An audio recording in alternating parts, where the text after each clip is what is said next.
जब ऐसे राहुगढ़ ने देखा, बोले इतने मोटा तगड़ा व्यक्ति है ये, है तरह तरह के व्यंग्यात्मक वचन जो है उनको कहने लगे। जड़ा महाराज जी सुनते रहे, अंत में बोले, जब बोले तो ऐसा बोले जो भी अज्ञान था राहुगढ़ का, पूरे अज्ञान को जो है खत्म कर दिए। और राहुगढ़ जो है चरणों में आके गिर पड़ता है। हमें देखो ज्ञान की बातें कब समझ में आती है, जब हमारे भीतर से अहंकार निकल जाए। बारिश होता है पर्वतों पर, लेकिन पर्वतों पर जल नहीं ठहरता। ठहरता है क्या? जल कहाँ ठहरता है? जहां गहराई रहता है, गड्ढा।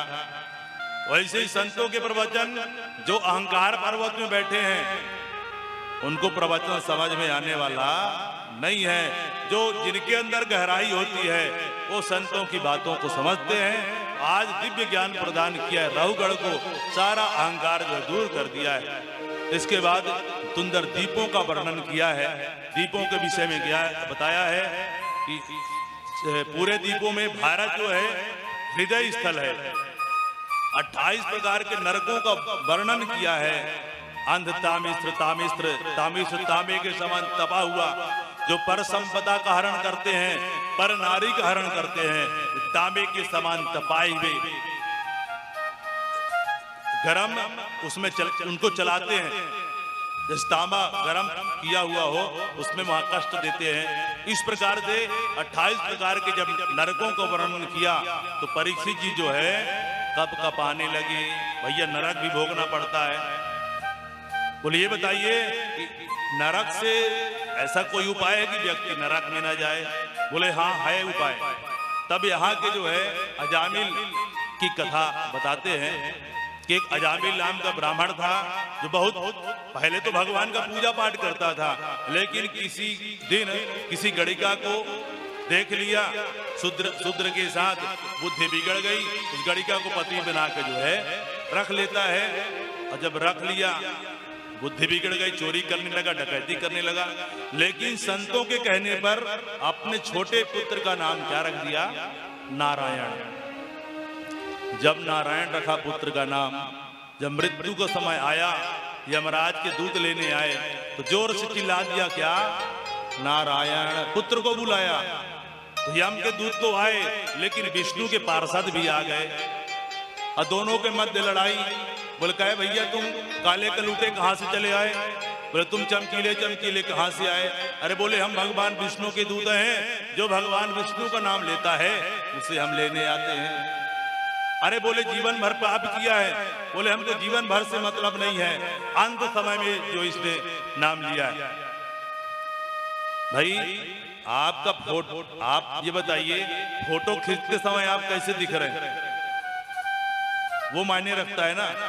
अब आपने बड़ा श्रृंगार किया घर से कि भाई आज फोटो बढ़िया खिंचाना है, और घर से तैयार होके आए, बढ़िया 2 घंटा श्रृंगार किया और रास्ते में आते आते पसीना हो गया।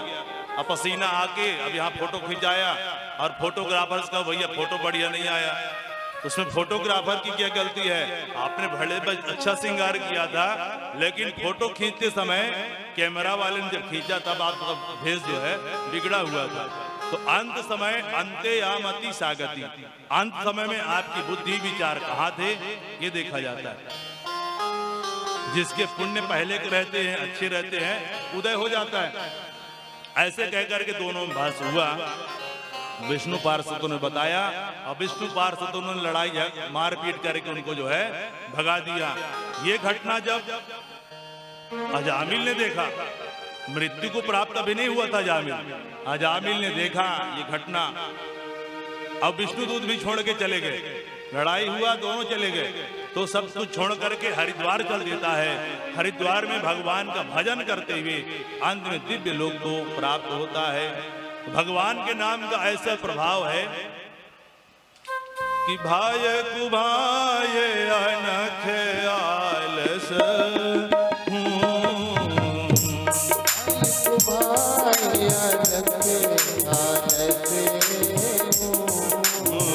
नाम जपत मंगल दिशि दस, नाम जपत मंगल दिशि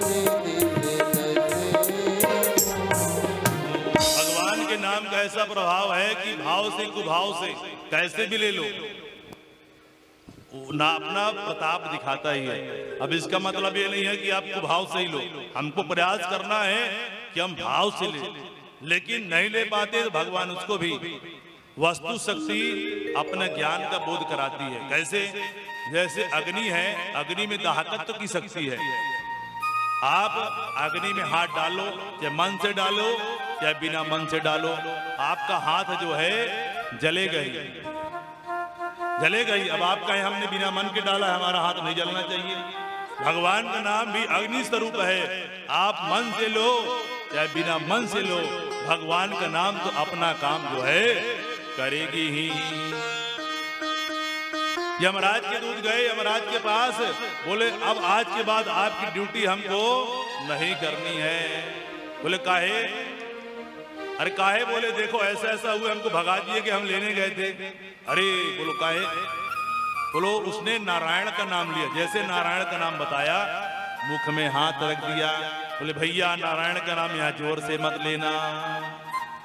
कहूं कहाँ लगी, कहूं कहाँ लगी नाम बड़ाई,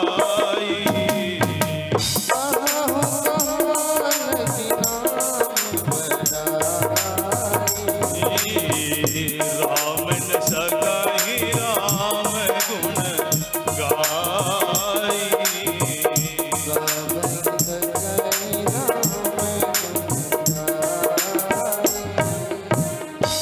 यमराज ने कहा राम के गुण का मैं कैसे बखान करूं, राम का गुण जो है स्वयं राम ही नहीं गा सकते।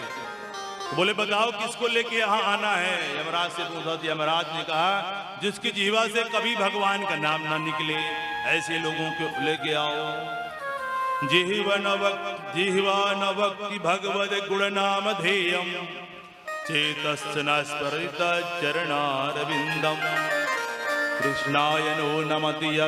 शेर जी के वंश की प्रचेता तक सुनाया था, उसके आगे कथा बताइए। तो बता रहे हैं प्रचेता के पुत्र दक्ष हुए थे, दक्ष तक बताए थे। अब दक्ष के कितने पुत्र हुए? 10,000 पुत्रों को पैदा किया, लेकिन नारद जी ने उनके पुत्रों को बैरागी बना दिया कूट प्रश्न करके।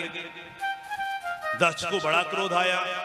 दूसरी बार दक्ष ने 1000 पुत्र को फिर से जन्म दिए, लेकिन उनको भी नारद जी ने बैरागी बना दिया। बड़ा क्रोध हुआ दक्ष को कि अब नारद कहीं मिल जाए तो इसको मैं छोड़ूंगा नहीं। अब एक दिन नारद जी से टकरा गए। बोले अरे असाधो हैं, तुमने मेरे नन्हे नन्हे बच्चों को जो है बैरागी बना दिया। बाबाओं को क्या ऐसा करना चाहिए? तरह तरह के आप शब्द कहे और कहा मैं जाओ तुम्हें श्राप देता हूं कि तुम्हारा पैर एक जगह टिकेगा ही नहीं। नारद जी को श्राप दे दिए। नारद जी ने सिर झुकाया, चले गए। नारद जी ने कहा श्राप भी अच्छा दिया है, संतों को एक जगह जो है टिकना भी नहीं चाहिए। बोलिए राधे राधे। साप को स्वीकार करके जो है नारद जी चल देते हैं। अब की बार दक्ष ने 60 कन्याओं को जन्म दिया है।